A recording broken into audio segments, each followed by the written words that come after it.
ओम श्री शिवाय नमस्तुभ्यम। दोस्तों, आज मैं आपको शिव पुराण का तीसरा अध्याय सुनाने जा रही हूँ। इसे बहुत ही ध्यान से सुनना। चछुला का पाप से भय एवं संसार से वैराग्य। शिव पुराण अध्याय तीसरा। शौनक जी ने कहा, हे सूत जी, आप महाज्ञानी हैं। आपकी बताई हुई इस कथा को सुनकर मैं अत्यंत आनंदित हो गया हूँ। कृपा करके आप हमें ऐसी अन्य कथाएं भी सुनाइए। सूत जी ने कहा, हे शौनक, तुम शिव भक्तों में अत्यंत श्रेष्ठ हो, अतः मैं तुम्हें गोपनीय कथा वास्तु का भी ज्ञान देता हूँ। एक समय में समुद्र के निकट के प्रदेश में एक वास्कल नाम का ग्राम हुआ करता था। वहाँ पर महापापी द्विज रहते थे, जिनको वैदिक धर्म का ज्ञान नहीं था। वहाँ पे रहने वाले सारे लोग अत्यंत दुष्ट थे। उनको कोई भी धर्म की वस्तुओं पर विश्वास नहीं था। वे लोग ना तो देवताओं पर भरोसा करते, ना तो भाग्य पर। ऐसी कुटिल विधि वाले लोगों का मन हमेशा दूषित विषयों में ही लगा रहता था। वे लोग अपने पास अत्यंत भयानक अस्त्र शस्त्र रखते थे। इन लोगों को ज्ञान, वैराग्य और सधर्म का कोई भी ज्ञान नहीं था। वहाँ पर द्विज के साथ अन्य जाति के लोग भी उनकी तरह ही थे। उस प्रदेश की स्त्रियों का भी अत्यंत कुटिल स्वभाव था। वे लोग स्वेच्छाचारिणी, पापी, कुत्सित विचारों वाले और व्याभिचारिणी थी। उनको सद्व्यवहार एवं सदाचार के विषय में कोई भी ज्ञान नहीं था। पूरा ग्राम दुष्टों से भरा हुआ था। एक समय पर इस वास्कल नाम के गांव में बिंदुक नाम का ब्राह्मण निवास करता था।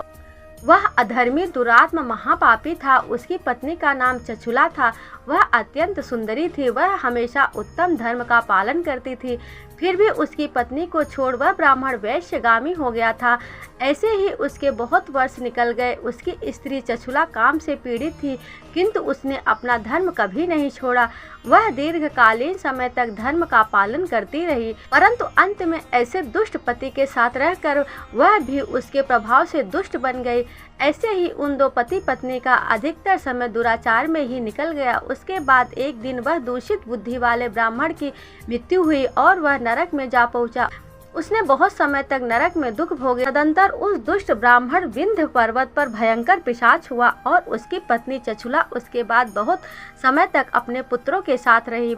एक दिन वह कोई अवसर पर अपने भाई बंधुओं के साथ गोकर्ण क्षेत्र गई और किसी तीर्थ पर जाकर वहां के जल में स्नान किया। वो वहां पर घूमने लगी। घूमते घूमते वह कोई देव मंदिर में आ पहुंची। वहाँ पर एक ब्राह्मण भगवान शिव की पवित्र पौराणिक कथा सुना रहे थे। चछुला ने भी वह कथा सुनी। ब्राह्मण कथा सुनाते समय कह रहे थे, जो स्त्रियां पुरुषों के साथ व्याभिचार करती हैं, वे जब मृत्यु को प्राप्त होती है तो यमलोक में दूत उनकी योनि में जले हुए लोहे का पारिक डालते हैं। ऐसा सुनकर चछुला भयभीत हो गई और कांपने लगी। कथा समाप्त होने के बाद सब लोग वहां से चले गए। तब चछुला ने उस कथा सुनाने वाले ब्राह्मण से पूछा, हे ब्राह्मण, मुझे धर्म का ज्ञान नहीं है, अतः मेरे से दुराचार हो गया है। आज इस कथा को सुनने के बाद मुझे बहुत डर लग रहा है। मैं यह सुनकर भय से कांप रही हूँ। इस संसार से मुझे वैराग्य हो गया है। मेरे जैसी पापी को धिक्कार है। मैं कुत्सित विषयों में फंसकर अपने धर्म से भ्रष्ट हो चुकी हूँ। मैं निंदनीय हो चुकी हूँ। मुझे किस प्रकार की घोर यातनाएं सहनी पड़ेंगी और कैसी दुर्गति मिलेगी। मेरे जैसी पापी की सहायता कौन करेगा। मृत्यु के बाद वह भयंकर यमदूत जो मुझे गले में फंदे डालकर ले जाएंगे, उनका सामना मैं किस प्रकार करूँगी। नरक में मुझ जैसी पापनी के टुकड़े किए जाएंगे तो वह मैं कैसे सहन कर पाऊंगी। मैं अत्यंत पापी हूँ और हर तरह से पाप में डूब चुकी हूँ। मैं नष्ट हो गई हूँ। ब्राह्मण, मेरे माता पिता और गुरु आप ही हैं। मैं आपकी शरण में आई हूँ। मुझ अबला का उद्धार कीजिए। सूत जी ने कहा, चछुला इस प्रकार से खेद और वैराग्य युक्त ब्राह्मण देवता के चरणों में गिर पड़ी।